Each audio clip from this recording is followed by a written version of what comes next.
وَنُنَزِّلُ مِنَ الْقُرْآنِ مَا هُوَ شِفَاءٌ وَرَحْمَةٌ لِلْمُؤْمِنِينَ وَلَا يَزِيدُ الظَّالِمِينَ إِلَّا خَسَارًا.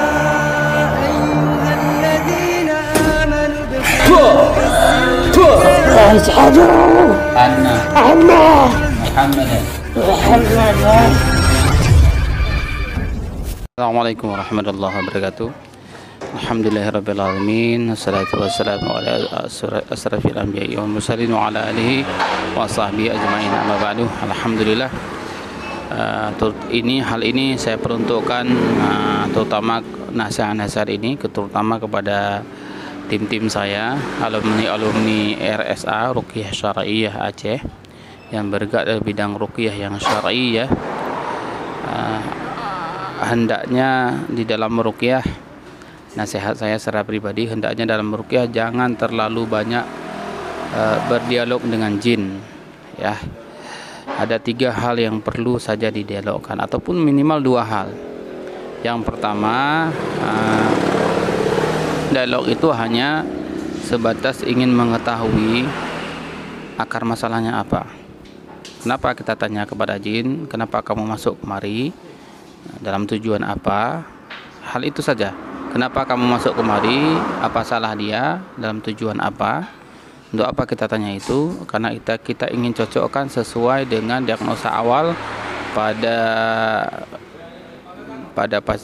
pasien tersebut yang sebelum terjadi kondisi kesurupan, ataupun kita cocokkan dengan apa yang disampaikan oleh keluarganya. Itu satu. Yang kedua, ketika sudah jelas, maka ajak dia taubat kepada Allah dengan membacakan beberapa ayat Al-Quran, nasihat kepada jin tersebut. Kemudian yang ketiga, suruh dia keluar. Atau kalau dia memang tidak punya agama, ajak dia untuk masuk Islam. Seperti itu. Itu saja.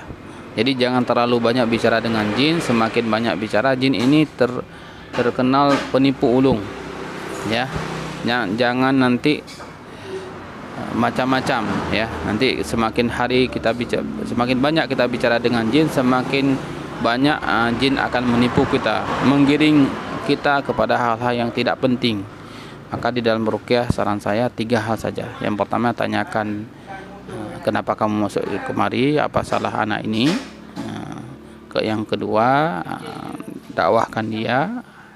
Yang ketiga, ajak dia untuk masuk Islam kalau dia tidak Muslim. Keluarkan dia. Maksudnya keluarkan dia dalam sini adalah suruh dia keluar dan bacakan Al-Quran. Ingat, ruqyah itu adalah bacaan. Jangan sampai banyak ngomong ketimbang banyak bacanya. Baik, lebih jelasnya bagaimana adab-adab kita dalam ruqyah, salah satunya dalam berinteraksi dengan jin atau dialog dengan jin, maka insya Allah guru saya, salah satu guru kita juga yang dari sekarang posisinya di Qatar, akan menyampaikan nasihat yang lebih dalam dan lebih panjang. Mudah-mudahan kita dapat memahaminya insyaallah. Mari kita dengar bersama-sama. Bismillahirrahmanirrahim. Assalamualaikum warahmatullahi wabarakatuh. Alhamdulillahirabbil alamin, wassalatu wassalamu ala asyrafil mursalin sayyidina wa habibina wa syafi'ina wa maulana Muhammadin wa ala alihi wa sahbihi ajmain, amma ba'du. Sahabat belajar ruqyah channel yang dimuliakan Allah, apa kabar semuanya?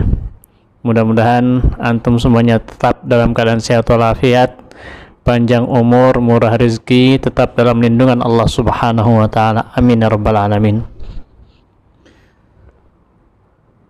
Saya ucapkan selamat datang di channel yang baru ini. Mudah-mudahan Allah Subhanahu wa taala memberikan keberkahan untuk kita semuanya. Allah jadikan ini sebagai channel yang berkah, yang ada manfaatnya walaupun sedikit, untuk kita sama-sama saling berbagi sekelumit tentang ruqyah. Pada kesempatan ini saya ingin berbicara tentang fenomena, ya, di dalam ruqyah. Salah satunya adalah tentang dialog antara peruqyah dengan jin. Apa yang kita lihat di sini, yang pertama adalah apakah itu betul, ya, seseorang yang meruqyah bisa berbicara dengan jin yang ada di dalam tubuh manusia. Kalau kita lihat di salah satu fatwa yang ditulis atau yang diterbitkan oleh majelis fatwa di Arab, salah satunya adalah di Daulah Qatar. Mungkin sahabat bisa melihat nanti di Islam Web tentang hal yatakallamul jannu fi jismil insan. Apakah jin itu bisa berbicara ketika dia berada di dalam tubuh manusia? Di situ disebutkan bahwa wa amma takallumul janni ala famil musabi fahuwa amrun syai'un. Begitu kurang lebih redaksinya. Adapun jin yang berbicara atau adapun dialog dari jin ketika dia berada di dalam tubuh seseorang yang diuji mendapatkan musibah berupa gangguan jin, maka itu adalah merupakan suatu yang sudah lumrah terjadi. Artinya itu memungkinkan untuk terjadi. Bisa saja jin menggunakan perantara lisan daripada seseorang untuk berbicara. Ya, dan ini diantara salah satu yang membedakan antara manusia dengan jin itu adalah yang pertama, bahwasanya jin bisa melihat manusia sementara manusia tidak bisa melihat jin. Innahu yarakum huwa wa qabiluhu min haitsu la tarawnahum. Sesungguhnya iblis dan pengikutnya dari golongan jin itu dapat melihat kalian dari arah yang kalian tidak dapat melihatnya. Nah, ini asal mulanya.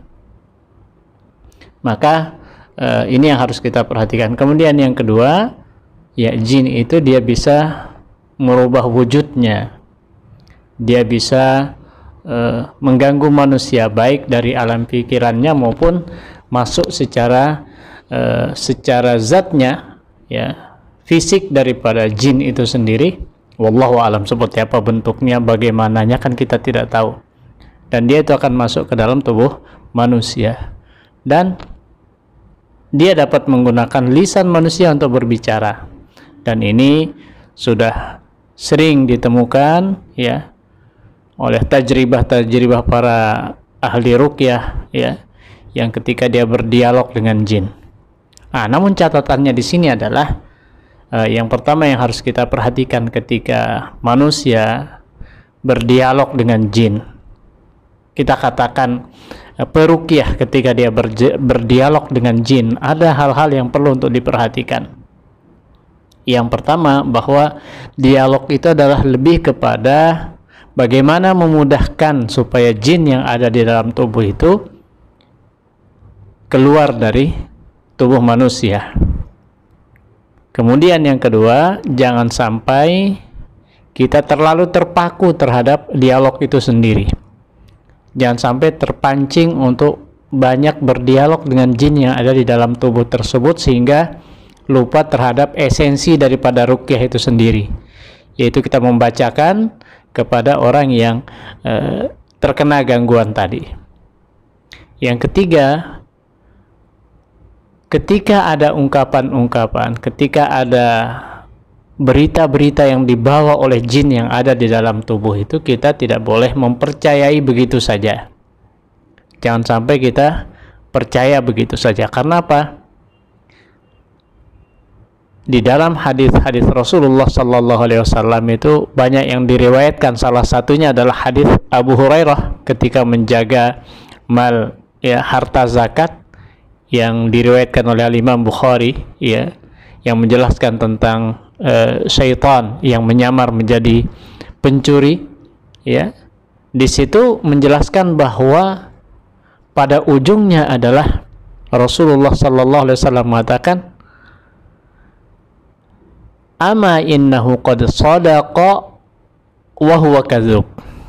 Ingat, dia itu benar ketika dia memberikan sebuah rahasia yang nanti secara panjang lebar mungkin bisa kita bahas hadisnya, ya.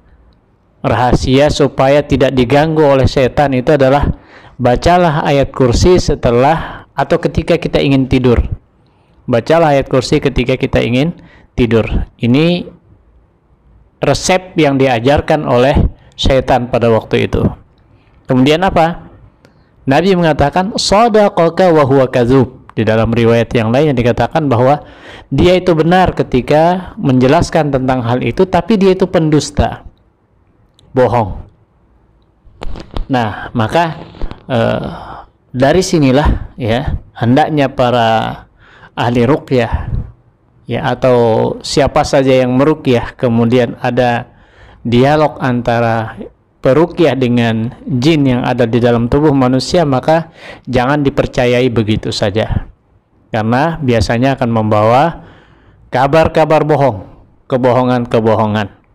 Oh, saya disuruh oleh si Anu, ya, si A atau si B yang memasukkan saya ke sini bukan orang jauh, ya, dia mungkin orang dekat kamu, tetangga kamu ataupun seterusnya. Nah, ini bentuk daripada cara jin untuk mendustai kita dan membuat permusuhan antara manusia satu dengan yang lainnya. Nah, sehingga Al-Imam Ibnu Hajar rahimahullahu ta'ala ya mengambil intisari daripada hadis yang tadi itu, mengatakan bahwa sifat daripada syaitan ya jin yang fasik itu adalah ya yasriq wa yakdzib. Mereka itu suka mencuri, ya mencuri-curi berita, ya kemudian habis itu yakdzib, dia juga pendusta, pembohong, ya ini yang harus kita perhatikan. Baik sahabat belajar ruqyah channel yang dimuliakan Allah Subhanahu wa taala, ini satu hal yang perlu untuk diingatkan kepada sahabat-sahabat yang fokus di dalam ruqyah ya syar'iyyah bil khusus ya di dalam hal ini, supaya jangan terlalu terpaku kepada dialog antara peruqyah dengan jin yang ada di dalam tubuh itu sendiri ya, sehingga nanti sekali lagi ya akan menghilangkan esensi daripada ruqyah itu sendiri. Baik, demikian, mudah-mudahan ada manfaatnya. Terima kasih atas segala perhatiannya. Apabila penjelasan ini dirasa bermanfaat, bisa di-share, di-like, dan di-subscribe channelnya. Mudah-mudahan kedepannya kita bisa membahas banyak hal berkaitan dengan ruqyah. Aqulu qouli hadza, mohon maaf atas segala kekhilafan. Terima kasih atas segala perhatiannya. Wassalamualaikum warahmatullahi wabarakatuh.